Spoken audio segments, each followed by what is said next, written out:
नमस्कार दोस्तों, आशा की पाठशाला में आप सभी का स्वागत है। आज मैं आप सबको बाल महाभारत कथा में युधिष्ठिर की चिंता और कामना के बारे में बताऊंगी। दुर्योधन को अर्जुन का पीछा करते देखकर पांडव सेना ने शत्रुओं पर और भी जोर का हमला कर दिया। धृष्टद्युम्न ने सोचा कि जयद्रथ की रक्षा करने हेतु यदि द्रोण भी चले गए तो अनर्थ हो जाएगा। इस कारण द्रोणाचार्य को रोके रखने के इरादे से उसने द्रोण पर लगातार आक्रमण जारी रखा। धृष्टद्युम्न की इस चाल के कारण कौरव सेना 3 हिस्सों में बंटकर कमजोर पड़ गई। इतने में धृष्टद्युम्न उछलकर द्रोणाचार्य के रथ पर जा चढ़ा और विक्षिप्त सा होकर द्रोण पर वार करने लगा। धृष्टद्युम्न का हमला जारी रहा। अंत में द्रोण ने क्रोध में आकर एक अत्यधिक पैना बाण चलाया। वह पांचाल कुमार के प्राण ही ले लेता यदि सात्विक का बाण उसे बीच में ही पुनः न काट देता। अचानक सात्विक के बाण रोक लेने पर द्रोण का ध्यान उसकी ओर चला गया। इसी बीच पांचाल सेना के रथ सवार धृष्टद्युम्न को वहां से हटा ले गए, परंतु सात्यकी भी कोई मामूली वीर नहीं था। पांडव सेना के सबसे चतुर योद्धाओं में उसका स्थान था। जब उसने द्रोणाचार्य को अपनी ओर झपटते देखा तो वह खुद भी उनकी ओर झपटा। इस तरह बहुत देर तक दोनों वीर लड़ते रहे। इसी बीच युधिष्ठिर को पता चला कि सात्यक पर संकट आया हुआ है, तो वह अपने आसपास के वीरों से बोले, कुशल योद्धा नरोत्तम और सच्चे वीर सात्यक आचार्य द्रोण के बाणों से बहुत ही पीड़ित हो रहे हैं। चलो हम लोग उधर चलकर उस वीर महारथी की सहायता करें। उसके बाद वह धृष्टद्युम्न से बोले, ध्रुपद कुमार, आपको अभी जाकर द्रोणाचार्य पर आक्रमण करना चाहिए, नहीं तो डर है कि कहीं आचार्य के हाथों सात्यक का वध न हो जाए। युधिष्ठिर ने द्रोण पर हमला करने के लिए धृष्टद्युम्न के साथ एक बड़ी सेना भेज दी। समय पर कुमुक के पहुंच जाने पर भी बड़े परिश्रम के बाद ही सात्यक को द्रोण के फंदे से छुड़ाया जा सका। इसी समय श्री कृष्ण के 5 जन्य की ध्वनि सुनाई दी। वह आवाज़ सुनकर युधिष्ठिर चिंतित हो गए। इस घड़ी अर्जुन की सहायता को चले जाओ। इतना कहते कहते युधिष्ठिर बहुत ही अधीर हो उठे। युधिष्ठिर के इस प्रकार आग्रह करने पर सात्यक ने बड़ी नम्रता से कहा, युधिष्ठिर, द्रोण की प्रतिज्ञा तो आप जानते ही हैं, अतः आपकी रक्षा का भार हमारे ऊपर है।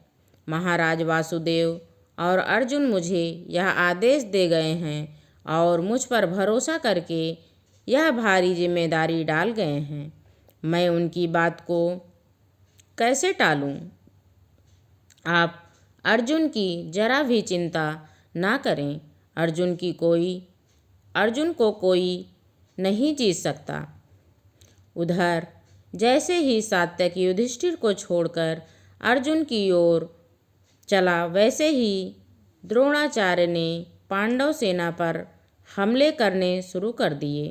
पांडव सेना की पंक्तियां कई जगह से टूट गईं और उन्हें पीछे हटना पड़ गया। यह देखकर युधिष्ठिर बड़े चिंतित हो उठे और बोले, भीम, मेरा कहा मानो तो तुम भी अर्जुन के पास चले जाओ और सात्यक तथा अर्जुन का हाल चाल मालूम करो। इसके लिए जो कुछ करना जरूरी हो वह करके वापस आकर मुझे सूचना दो। मेरा कहना मानकर ही सात्यक अर्जुन की सहायता को कौरव सेना से युद्ध करता हुआ गया है।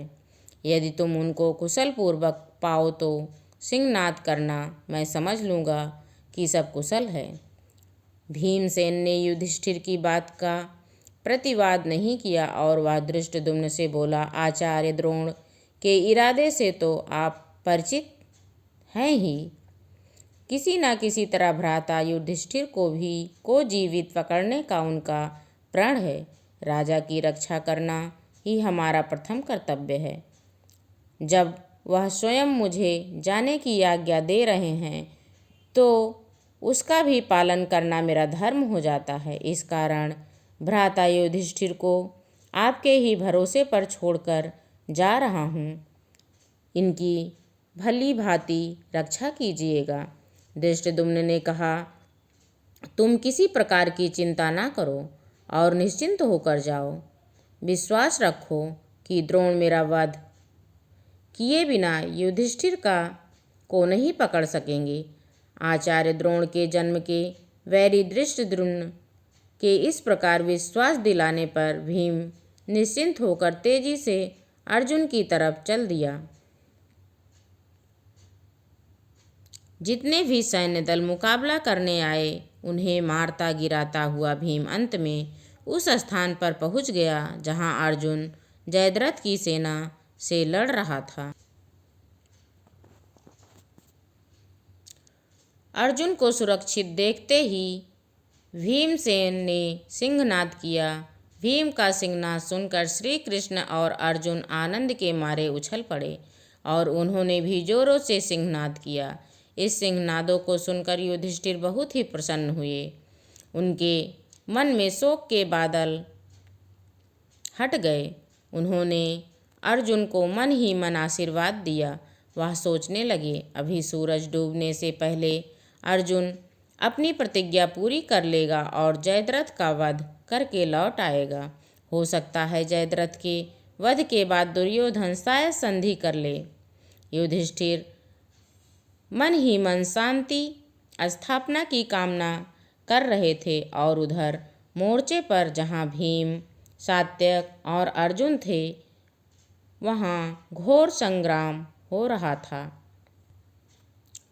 थोड़े ही समय में जिस स्थान पर अर्जुन और जयद्रथ का वध हो रहा था दुर्योधन भी वहां आ पहुंचा, मगर थोड़ी ही देर में बुरी तरह हार कर मैदान छोड़कर भाग खड़ा हुआ। इस भांति उस रोज कई मोर्चों पर जोरों से युद्ध हो रहा था। द्रोण ने कहा, बेटा दुर्योधन, तुम्हें हिम्मत नहीं हारनी चाहिए। तुम जयद्रथ की सहायता के लिए जाओ और वहां से कुछ करना आवश्यक हो वह करो। आचार्य के कहने सुनने पर दुर्योधन कुछ सेना लेकर फिर से लड़ाई के उस मोर्चे पर चला गया जहां अर्जुन और जयद्रथ में जोरों की लड़ाई हो रही थी। उस दिन भीम और कर्ण में जो युद्ध हुआ वह एक रोमांचकारी घटना के रूप में वर्णित है। भीमसेन उत्तेजना और उग्रता की प्रतिमूर्ति सा दिखाई दे रहा था। कर्ण जो कुछ करता धीरज और व्यवस्था के साथ शांत भाव से करता, किंतु भीम को तो थोड़ा सा ही भी अपमान असह्य हो जाता था। दोनों ही बड़े वीर थे। वह एक दूसरे पर झपट कर आघात करने लगे। भीमसेन को उस समय पिछले घोर अपमानों, यातनाओं और मुसीबतों की याद आई जो उसे, उसके भाइयों और द्रौपदी को पहुंचाई गई थी। प्राणों का मोह छोड़कर वह डरने लगा। उस समय भीमसेन का घावों से भरा हुआ शरीर धधकती हुई आग सा प्रतीत हो रहा था। कर्ण और भीम के युद्ध में इस बार भीमसेन के रथ के घोड़े मारे गए। सारथी भी कटकर गिर पड़ा, रथ टूट फूट गया और धनुष भी कट गया। भीम ने ढाल तलवार ले ली और जान झोंक कर लड़ने लगा। पलक झपकते ही कर्ण ने उसके ढाल के भी टुकड़े टुकड़े कर दिए। जब ढाल भी ना रही तो कर्ण ने भीम को खूब परेशान किया। इससे भीम बहुत ही पीड़ित हुआ। उसे असीम क्रोध आया। वह उछलकर कर्ण के रथ पर जा कूदा। कर्ण ने रथ के ध्वज स्तंभ की आड़ लेकर भीमसेन की झपट से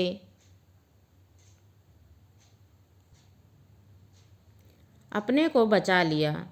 भीम नीचे जमीन पर कूद पड़ा और विलक्षण युद्ध करने लगा। मैदान में जो रथ के पहिए, घोड़े, हाथी आदि पड़े हुए थे, उन्हीं को उठा उठा कर वह कर्ण पर फेंकता गया, जिससे उसे क्षण भर भी आराम न मिल पाया।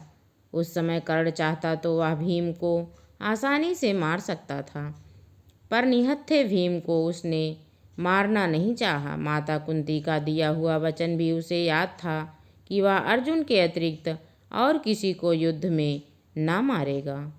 बहुत बहुत धन्यवाद।